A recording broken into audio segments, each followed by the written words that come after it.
வாழ்வும் வாக்கும் கிட்டத்தட்ட ஒரு 70 பதிகம் இன்றைய இப்பொழுது நிறைவு செய்திருக்கின்றோம். இன்று மாலை எம்பிரான் நடராஜ பெருமானுக்கும் நாயன்மார்களுக்கும் அபிஷேகம் நடைபெற இருக்கின்றது மாலை 5 மணி மேல்.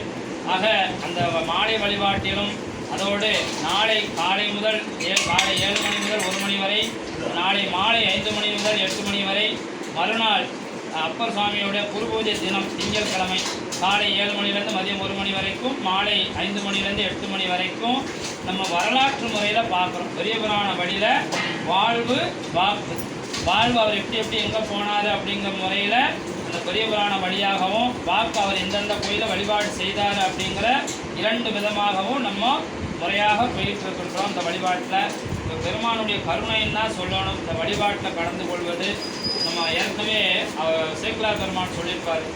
ஒரே ஒரு இந்த கூற்றாயினவார் ஒரு பதியத்தை பாடினாலே 7 உலகம் உய்தி பெறும் அப்படின்னு சொல்கிறாங்க. அப்புறம் நமக்கு ஒரு பெரிய வாய்ப்பு, அவர் அருளிய 312 பதியங்களையும் பாடக்கூடிய அருள் சாமி நமக்கு கொடுத்துருக்காரு. இதை நம்மளாம் பாடினா என்ன ஆகும் அப்படின்னா, இப்போ உங்களுக்கு ஒரு உதாரணம் சொல்கிறேன். இந்த அகற்பத்தி இருக்குது, எடுத்து பொருத்தி வச்சாச்சு, அந்த பத்தி கூட கரைஞ்சிடும், ஆனால் அந்த வாசனை ஃபுல்லாக நிற்கும் இல்லையா? அதே மாதிரி தான் திருமுறையும். நமக்கு கண்ணுக்கு ஒன்றும் தெரியாது, ஆனால் அது அந்த புகை மாதிரி இருந்து நம்மளுடைய வினையெல்லாம் ஒன்றும் இல்லாமல் நமக்கு பார்க்க ஒன்றும் தெரியலையே நமக்கு நினைக்க வேண்டாம். நீங்கள் எத்தனை ஆயிரம் பிறவிலேயே எவ்வளோ பிறவியில் செஞ்ச வினையெல்லாம் சாமி ஒன்றும் இல்லாமல் ஆக்கியிருப்பார். இங்கே வந்து இந்த பதியம் பாடுறதுனால, பதியம் பாடுறதுக்கு இருக்கிறதுலே உயர்வான வழிபாடு அப்படின்னா திருமுறை வழிபாடு தான். அதை சொன்னவரே அப்பர் சுவாமி தான். அப்பர் சாமி சொல்லியிருக்காரு, கோயிலில் போய் வழிபாடு செய்யலாம், தூபம் போடலாம், தீபம் போடலாம், ஆனால் எல்லாத்துக்கும் ஒவ்வொரு பலன் உண்டு. ஆனால் திருமுறை பதியம் பாடுறவங்களுக்கு மட்டும் கீதம் சொன்ன அடியாருக்கு அளப்பு இல்லைன்றார். அளவே சொல்ல முடியாது, அந்த அளவுக்கு பதியம் பாடுறவங்களுக்கு பலன் நிறைய உண்டுன்னு சொல்லியிருக்காரு. சொன்னவர் அப்பர் சுவாமி. ஏன்னா உழவர்பணி செஞ்ச அவர் வாயால் அவர் என்ன சொல்கிறாரு, திருமுறை படிக்கிறது தான் சிறந்ததுன்னு சொல்கிறாரு. எல்லாருமே நாயன்மார்கள் அத்தனை பேருமே இப்போ மெயினாக பார்த்தீங்கன்னா 4 பரமாச்சாரியம் முழுக்க பதியம் தான். பதியம் மட்டும் நம்மளை ஈஸியாக சாமிக்கிட்ட கொண்டு போய் சேர்க்கக்கூடியது. அதனால் நீங்கள் இந்த 2 நாள் வழிபாட்டுக்கும் வரணும்னு சொல்லி, அதோடு இன்றைய மதிய திருவமுதுக்கு நம்ம சிவகுமார் ஐயா அவங்க 3 நாளைக்கும் மதியம் 3 வேளைக்கும், இன்னைக்கு நாளை மதியம் நாளை மறுநாள் டி நகரை சேர்ந்த சிவகுமார் ஐயா அவங்க திருவமுது வழங்குகின்றார்கள். டி நகரன் சிவகுமார் ஐயா சேர்ந்த அவங்க குடும்பத்தாருடைய அத்துணை பேர்களும் எல்லாம் வல்ல எம்பெருமாட்டி தையல் நாயகனுடைய எம்பெருமான் பெருமானுடைய திருவருளாலும் நாயன்மாருடைய குருவருளாலும் அனைத்து சிவனடியாருடைய அருளாலும் நிறை செல்வம் நீலாயுள் உயர்ப்புகள் விஞ்ஞானம் பெற்று பல்லாண்டு வாழ அடியார்கள் சார்பில் வாழ்த்துகிறோம். அதோடு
எம்பெருமான் திரையனாகிய உடனாய் பெருமான் வைத்தியநாத பெருமான் திருவடிகள்